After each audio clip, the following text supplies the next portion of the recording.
Hello everyone, আজকে চলে এলাম একটি নতুন রেসিপি নিয়ে। ভীষণ ইন্টারেস্টিং, অথচ খেতে ভীষণ ভালো।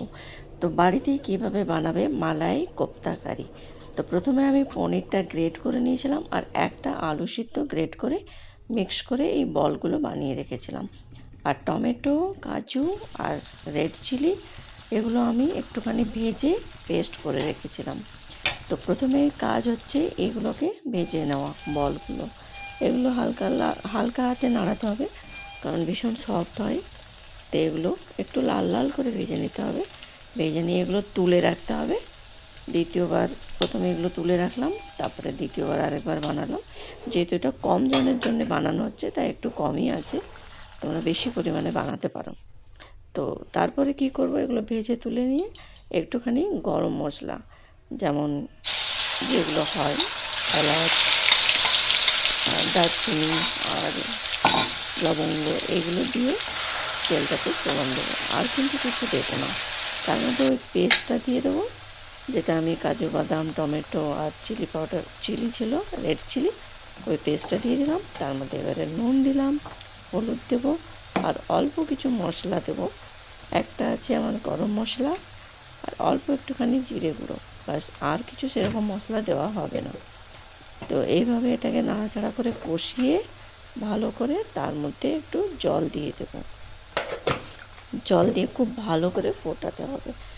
যখন ওগুলো ফুটবে তখন বলগুলো দিতে হবে। তো যাই হোক, আমি এখানে মশলাগুলো দিয়ে নিচ্ছি, দিয়ে এগুলো ভালো করে কষিয়ে নিতে হবে। যেহেতু এতে কোনো সেরকম মশলা যাচ্ছে না, তার জন্য আরেকটা জিনিস এখানে আর মালাই কোপ্তা বলেছি, তাহলে মালাই তো দিতে হবে। এই যে দুধের সর, তোমরা দোকানে ফ্রেশ ক্রিম দিতে পারো, বা আমার এটা ফ্রেশ ছিল, বাড়িতে তুলে রেখেছিলাম, তো আমি এটাই দিলাম, দুধের সরটা। এটা আমি পরিমাণ মতো দিয়ে আর সেটাকে ভালোভাবে নাড়াচাড়া করে নেব। এটা তোমরা মিক্সিতে পেস্ট করেও দিতে পারো, বা আমি এমনিতেও দিয়ে দিই। যেহেতু আমারটা ফ্রেশ ছিল, তাই আমি এমনিতেই দিয়ে দিলাম এবং এটা ভাজতে থাকলাম। ভালোভাবে কষিয়ে নেব, তাহলে এটা মেল্ট হয়ে যাবে। দেখো, এটাতে কালারটা খুব সুন্দর এসছে মালাইয়ের।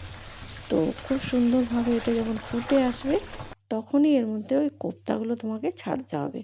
এগুলো এত সফট হয়, এত ভালো হয় খেতে, যে কি বলবো। তোমরা একবার অবশ্যই বাড়িতে বানাবে, খুব ভালো লাগে। তো দেখো, এগুলো যখন ফুটে যাবে, এটা কিন্তু ঢাকা ফাঁকা কিচ্ছু দেওয়া দরকার নেই। হালকাভাবে এটাকে ফোটাবো, আর এটা যখন মাখো মাখো হয়ে একটু জলটা কমে যাবে, সেই সময় এটাকে নামিয়ে নেব।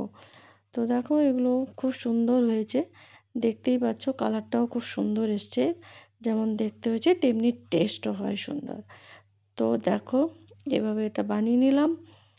খুব সহজে এটা বানানো হয়ে যায়। বানিয়ে এবার আমি ওটা সার্ভিং বোলে রেখে নিলাম। দেখো কি সুন্দর কালার এসছে, আর দারুণ খেতে হয়। অবশ্যই একবার বানিও, আর বানিয়ে খেয়ে আমাকে বলবে যে কেমন টেস্ট হয়েছিল। তো অসংখ্য ধন্যবাদ তোমাদেরকে আমার ভিডিওটি পুরোটা দেখার জন্য। যদি তোমরা ফেসবুকে এটা দেখছো, তাহলে অবশ্যই আমাকে ফলো করে পাশে থেকো। Thank you so much for watching.